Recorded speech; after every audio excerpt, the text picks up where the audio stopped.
ఎప్పుడైతే 18 సంవత్సరాల లోపు అమ్మాయి అబ్యూజ్కి గురైందో ఆ అమ్మాయి వేర్ అబౌట్స్ కానీ చదువుతున్న స్కూల్ కానీ నైబరింగ్ కానీ ఏరియా కానీ ఏది కూడా రివీల్ చేయకూడదని చట్టం క్లియర్గా చెప్తుంది. దానిలో మనకి ఇంకా క్లియర్గా మీడియా రోల్ను కూడా మెన్షన్ చేయటం జరిగింది. కన్సర్న్ కేసు చూస్తున్న ఎస్హెచ్ఓస్ ఐఓస్ ఎవరైతే ఉంటారో వారందరికీ కూడా క్లియర్ నామ్స్ అనేది పెట్టడం జరిగింది. వన్స్ విక్టిమైజ్డ్ చైల్డ్ అయ్యింది అంటే ఆ చైల్డ్ యొక్క వేర్ అబౌట్స్ అనేది బహిర్గతం చేయకూడదు. Unless until best interest of the child వర్షన్లో ఆ అమ్మాయికి ఏ విధమైన హాని జరగదు.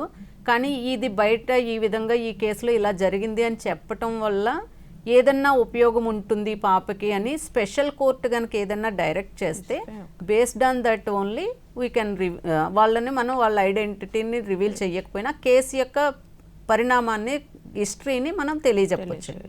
ఇండివిజువల్ విషయాలు మాత్రం మనం ఎట్టి పరిస్థితుల్లోని బహిర్గతం చేయకూడదు. దాని మీద క్లియర్ స్పెసిఫిక్ ఇన్స్ట్రక్షన్స్ ఉన్నాయి. దానిలో మీడియా రోల్ కూడా ఎంతవరకు ఉండాలి దీనిలో అనేది ఉంది. ఈవెన్ మీకు ఈ పాక్సో కేసులో ఎఫ్ఐఆర్ అయిన తర్వాత విక్టిమ్ నేమ్ అనేది ఛార్జ్ షీట్ వరకు కానీ కోర్టుకి సబ్మిషన్స్ కానీ జరగదండి.